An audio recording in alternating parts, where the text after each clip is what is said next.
So, an army of generals, you might say. Chamber Orchestra of Europe, of course, they often play without a conductor, but when they play with a conductor, they certainly call on the very best. And talking of the very best, I caught up with Bernard Haitink after this morning's rehearsal, who has a very long and distinguished relationship with the COE, and I asked him what the attraction was. It is quite a problem for me, to be honest. I love their music making so much that I'm getting a bit suspicious of all these official big symphony orchestras. It sounds a bit strange, but there's this incredible alertness.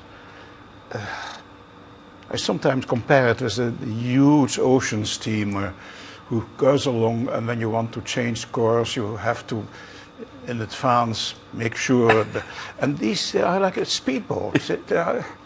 And the commitment is enormous. They do it for love, because I'm afraid they don't earn that much. It is just a labor of love, and it's fantastic. Do you think there's something special about playing Brahms with an orchestra this size, where you've got, what, 12 firsts, 10 seconds, 8 Well, others? yes, very special, because Brahms had most of his works, and I even think these symphonies, performed with the Hofkapelle in Meiningen, which was exactly the same as we have. So that is also food for thought. The speedboat analogy you make is quite interesting. It seems to me that because it's a smaller orchestra, there's more of a sense that everyone is playing more like a soloist. There's less room for cover. Yes, but they all also have to be an ensemble, and they have very good ears. They are all excellent musicians. And I don't want to say anything about official symphony orchestras. They are also, the members are also excellent musicians, but they have more, the chamber orchestra has more chance to hear each other, to relate to each other, because they're smaller. And I tell you, they can make a lot of noise if necessary. That's for sure. Can you remember the very first time you heard Brahms? That's a long time ago. I'm such an old timer. I even think that was during the time that I was born in Amsterdam. I'm Dutch. That during the occupation time we were not allowed to listen to the radio, but we all had, of course, our little radios. And at that time, I think in '44, imagine, I'm a Dinosaurus, I heard one of my first Proms. And I even think that I heard the debut of Ida Handel. I think it was with the Brahms. And I even think that I heard the last concert of Sir Henry Wood with Beethoven 7.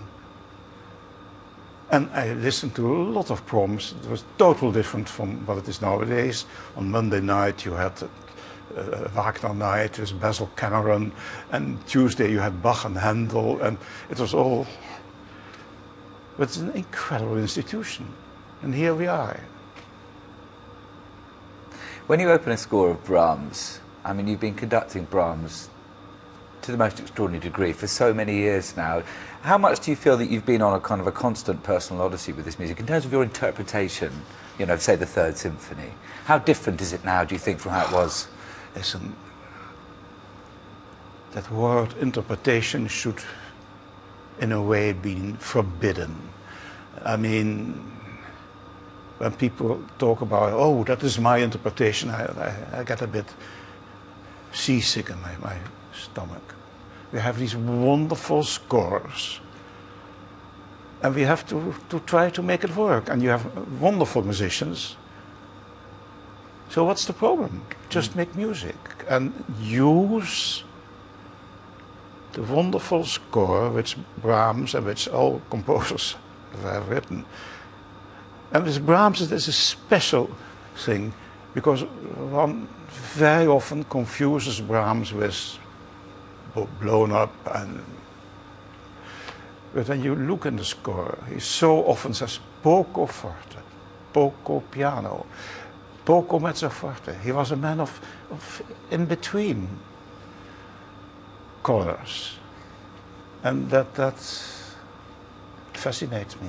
I'm very intrigued. Obviously, the makeup of this program is quite unconventional in the sense that we've got the Third Symphony, and then after the interval, we've got the first piano concerto, a piece that was written 25 years earlier.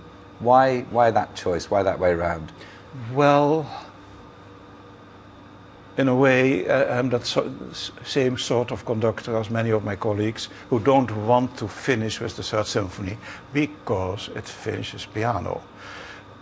I have done it very often in that way because I'm not too upset about it. But the first piano concerto is so enormously dramatic and extrovert, much more than the symphony, that I thought, well, maybe that's better. One of the things I most enjoyed about the rehearsal, watching the rehearsal this morning, of course, is the extraordinary rapport, the kind of synergy that exists between you and the orchestra, but also which exists between you, the orchestra, and Emmanuel Ax. Can you tell me about your working relationship with him? Oh, I love Manny. He's a wonderful artist, and he's, above that, a wonderful friend. And we know each other already for such a long time. And I have always good memories of his playing, of his musicianship. Sometimes he drives me mad because he is so humble and always says before we go on stage, will we still be friends afterwards? I mean, it's mind-blowing, but he's a wonderful person, wonderful, and a wonderful musician. And he loves to work with musicians.